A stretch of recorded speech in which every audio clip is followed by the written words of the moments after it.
Hey, what's up, everybody? This is DX Strike, and welcome back to Game Fiends. I am here to give you some news from Game Informer on the Tales of Arise. And this is an article, was pretty much talking about a hands-on that they actually got their hands on playing the game. This was dropped on the 17th by Kimberly Wallace. And looking over this was a really long article, so I'm gonna try to skim through it, and you guys can look at the rest and drop a link. So let's check it out. All right, so this one really stood out to me right here because this one actually makes sense. So it says Tales of Arise is being called a reinvention of the venerable If Stuck in a Rut franchise. Anytime a long established series use the word reinvention, it's hard not to be skeptical. Change is scary and risky as developers try to toe the line between retaining the elements that fans cherish while also evolving the formula in different and interesting ways.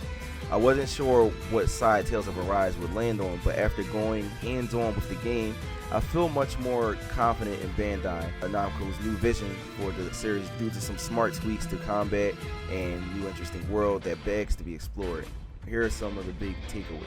So already it sounds pretty cool because reinvention is pretty much a big word, to go for if you're supposedly rebooting or bringing the franchise to all over the place, not just your main fan base and stuff like that. You want to go international, whatever. So I like that, and it sounds like they agree with this word because the gameplay pretty much showed it. All right, it pretty much says that the game pretty much lets you play with your first two protagonists, which is Alphen and Shion. You can go through the forest. Hopefully we get a demo eventually like we got for Berseria. So it's pretty much saying that the world is pretty much more vibrant, it's more bigger, it's more filled in, it has a lot more treasures and little secret places you can find. Most open worlds that come out, especially when it comes to RPGs, you have an open world. Well, this is not really an open world, but it's more so what they call open field or open zones. It's a little bit more bigger than usual. But the previous Tales games, they started to get a little bit more open, like Justeria and Berseria and stuff. But they're really been a whole lot empty, with not much people and really much things to do. But as far as like finding like secret caves and finding secret bosses and stuff like that, that's what really was. It really was what it was about. So I had fun doing that. But it's good to see that the game is trying to go in a different direction and try to fill up its world. And if you want to have something on a big scale, you got to go really big as far as like filling it up, because lately a lot of open world games have been making these open worlds and it's literally bland. Like for instance, Kingdom Hearts 3 had the whole Tangled section. You had the village, and the zones were really big, but it was really nothing in it. It was kind of disappointing. But it says right here, it says alternate paths are all around if you seek them out later. She says, I found a hidden stream which had a waterfall with a small cave housing a valuable chest. I played the demo 3 times, and each time I found a new discovery, whether it was hidden or a treasure to unearth, or it appears that Bandai Namco is packing a lot of zones so they don't feel big, like big empty spaces like previous games. Tales of Arise isn't open world, but certainly feels grander than other Tales games, pretty much like what I was saying. And then it talks about the cooking, but the cooking is pretty much the same. If you played a lot of Tales games, it's pretty much the same. It boosts your attacks, give defense and healing statuses and stuff like that. I never really used it like that, but if you wanted to use it, it's definitely a preference. It definitely can help you out, but I more so just beat the game without cooking. This one talks about the fluid action combat, which is what makes Tales the most popular thing that when it comes to real-time action in JRPGs. It's the combat. To me, I think they have the best real-time action combat as far as the combos, the chaining, and all that. So it says a strength of the series has always been fast and fluid action combat that's focused on changing up combos and pulling off flashy moves. That isn't changing the action, is still fast-paced and combo-driven, where you swap between regular attacks and arts. You can string up to 3 normal attacks together, but this limit can be increased once you learn certain skills. Jumping and attacking in the air causes characters to unleash different normal attacks, which is a nice touch and adds some variety to how you play and what moves you can chain together. Alright, it says the controls are a little bit different now. This is one I really wanted to focus on too. It says the controls are a little different than previous games, and it did take a few battles to acclimate them. Your regular attacks are executed using the right bumper, while all your arts are on the face buttons. It says the right trigger acts as your defense and evade, and it says if you time your evade and guard just right, you can perform perfect evasion and guard, nullifying any damage and giving you the opportunity to counteract, pretty much attack back. Now, the buttons pretty much sort of stayed the same throughout the lifespan of the Tales franchise. You never really use the right bumper and stuff like that as far as attacking. You more so use like the X button.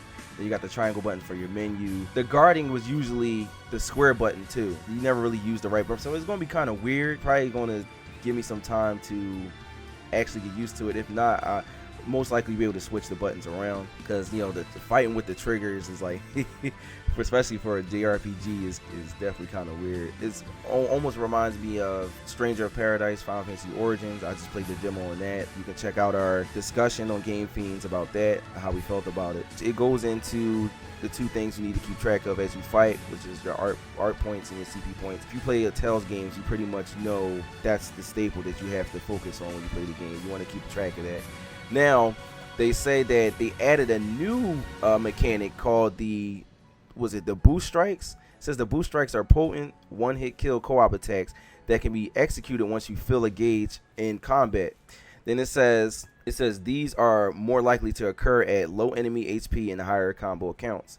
It says in addition, every character also has their own unique boost attack, which you can use in battle with the D-pad, filling up a boost gauge, which charges over time, and by landing attacks and counters on enemies, enables you to activate these.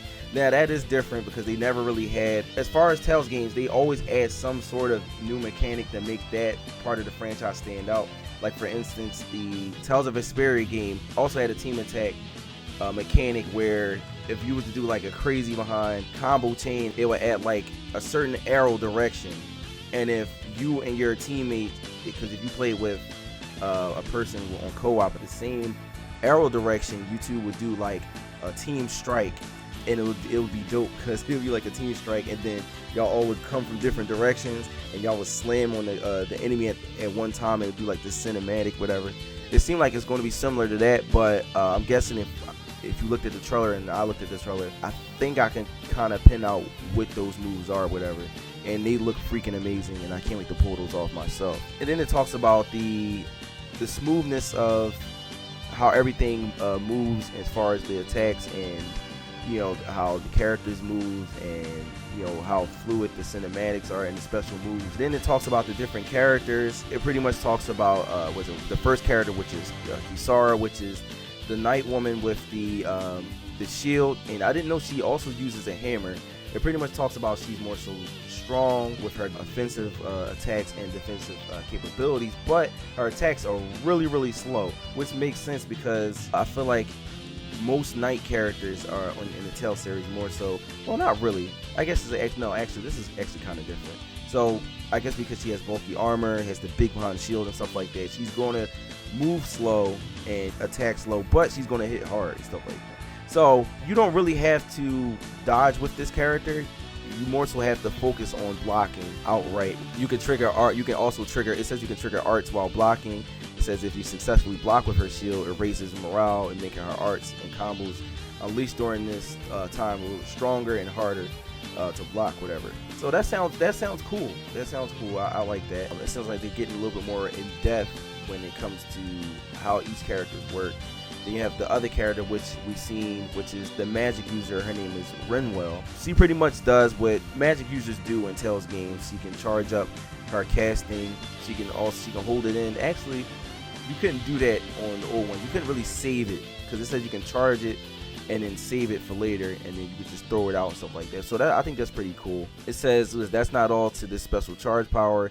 If you cast the same art in succession to one of the currently charged, they combine into a higher tier spell, which that's different. They never did that with spell characters, which is awesome. And then it talks about Law, which is funny because he's a martial arts character, and I feel like they could have came up with a better name for him, but I feel like they just took it from martial law from Tekken, whatever, because it is Namco Bandai at the end of the day. But yeah, this guy is pretty much a close quarter character. He's pretty much going to play like Jude, but obviously his moves going to be different. He's going to play like Jude from Tales of Xillia.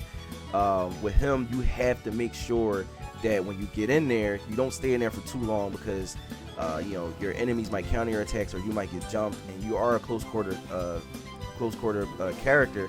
So, which means you have to bob and weave. You have to attack, dodge out, evade, and stuff like that. You can't sit in there because close quarter characters are very vulnerable, and they are glass cannons. You know, they can't really take much damage, but they can definitely dish it out. So it says that with a Law's perk is Awakening raises concentration. The longer you avoid hits, this ups his attack and elemental power. The boost ends once he gets staggered or fails to land hits for any period of time. What you give up in defense, you gain in power. His boost attack, Breaker Fist, is highly effective on armored baddies and breaking through their defense and downing them. Now, this is different for a Fist character in Tales games because it never really mattered how much you blocked and dipped attacks, whatever. It didn't really affect your, you know, how hard your character hits. And I think that's cool for a character who has very low defense, you know, because like say if like you get into a battle between all these monsters and all your enemies are down and you need to definitely dodge, dip, and weave, you might get, you know, you might dodge one character and then go into the other character and you might get hit. So once you turn around, you need that strength to be able to knock that character back or kill that character instantly so you can hurry up and get out of there and focus on the other enemies. So that makes sense. Alright, so it's adding more strategy to the game. Now, Tales games had strategy, but it wasn't really the main focus. It's like I said, it's a real-time RPG at the end of the day. It has strategy, but not as much as like a turn-based.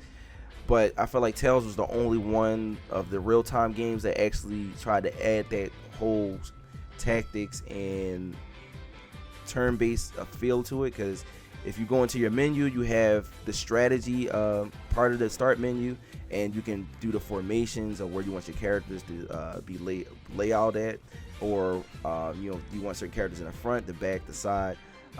Also, you get to